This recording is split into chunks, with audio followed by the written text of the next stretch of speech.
আসসালামু আলাইকুম, welcome back to my channel. আম্মুস রেসিপি থেকে আজকে তৈরি করে দেখাবো চিকেন স্যুপ নুডলস রেসিপি। এটা খুব সহজেই ঘরে থাকা উপকরণ দিয়ে বানিয়ে নিতে পারবেন রেস্টুরেন্ট স্টাইলে, আর যেতে হবে না রেস্টুরেন্টে। তো এখানে স্যুপ নুডলস বানানোর জন্য আমি নিয়েছি গাজর, কাঁচামরিচ, টমেটো, পেঁয়াজ, রসুন কুচি আর থাই পাতা ও চিকেন। তো একটি প্যানে আমি পরিমাণ মতো তেল নিয়ে নিয়েছি, 2 চামচের মতো তেল দিয়ে দিলাম। আর রসুন কুচি নিয়েছি 1 চামচ, হালকা একটু ভেজে নেব, কোনো রকম লাল করা যাবে না। তো এই পর্যায়ে দিয়ে দেব 1 বাটি চিকেন, যেটাকে আমি ছোট ছোট করে কেটে নিয়েছি। আপনারা চাইলে এর পরিবর্তে গরুর মাংসও দিতে পারেন। হালকা পরিমাণের লবণ দিব, যেহেতু এখানে আমি সয়া সস ব্যবহার করব তাই। তো আমি চিকেনটা একটু 2-1 মিনিট ভেজে নেওয়ার পরে 1 বাটি গাজর কিউব করে রেখেছিলাম সেটা দিয়ে দিলাম, থাই পাতা দিয়ে দিলাম 1 বাটি, আর 1 বাটি টমেটো কিউব দিয়ে দিলাম।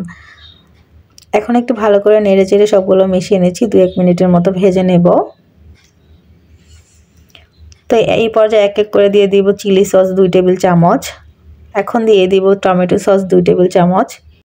আমি 2 টেবিল চামচ করে দিয়েছি, আপনারা চাইলে বাড়িয়েও দিতে পারবেন। এখন দিয়ে দিব সয়া সস 2 টেবিল চামচ।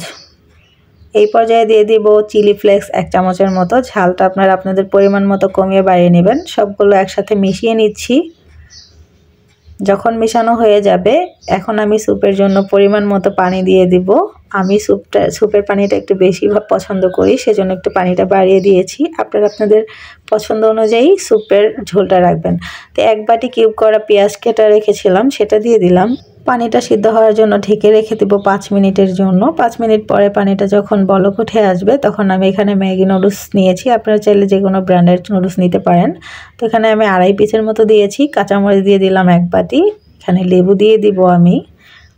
লেবু দিলে অনেক সুন্দর একটা ফ্লেভার আসে, খেতেও খুব ভালো লাগে। তো আমি একসাথে নাড়িয়ে চাড়িয়ে মিশিয়ে নিচ্ছি।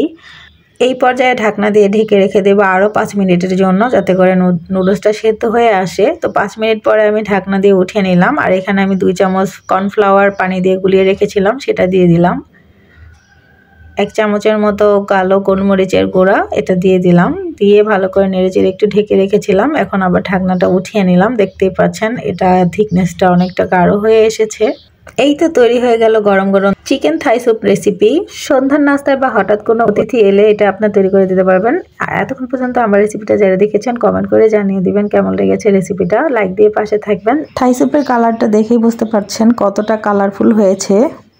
আমার তৈরি করা রেসিপিটা যদি আপনাদের ভালো লেগে থাকে, অবশ্যই ফ্যামিলি এবং ফ্রেন্ডসদের সাথে শেয়ার করে নেবেন। এখনও যারা আমার চ্যানেলটিকে সাবস্ক্রাইব করেনি, অবশ্যই সাবস্ক্রাইব করে নেবেন।